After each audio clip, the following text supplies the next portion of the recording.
Des blindés de combat Stryker américains qui défilent avec l'armée estonienne le jour de l'anniversaire de l'indépendance de la République balte. Tout un symbole alors que la menace de la Russie voisine plane sur les anciennes républiques soviétiques désormais ralliées à l'OTAN et à l'Union européenne. L'Estonie donc, mais aussi la Lettonie ou la Lituanie.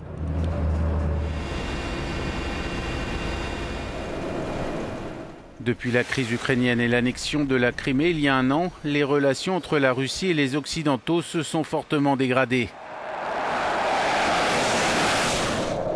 Les pays de la région s'inquiètent des démonstrations de force de l'armée russe qui s'aventure de plus en plus près de leur espace aérien, allant même parfois jusqu'à frôler celui du Royaume-Uni, comme le montrent ces images d'un Tupolev Beer Bomber escorté par un Typhoon de la RAF au mois d'octobre dernier.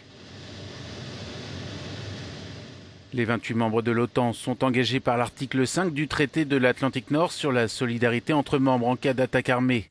Or, des pays neutres comme la Finlande, qui partagent 1300 km de frontière avec la Russie, commencent aussi à s'inquiéter.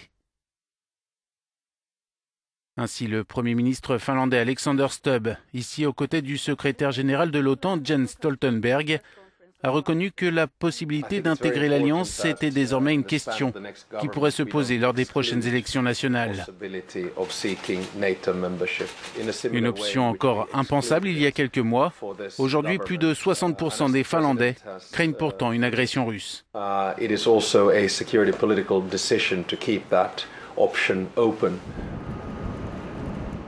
Début février, l'OTAN a décidé de renforcer son flanc oriental en créant une force de réaction rapide de 5000 effectifs et 6 postes de commandement en Europe de l'Est.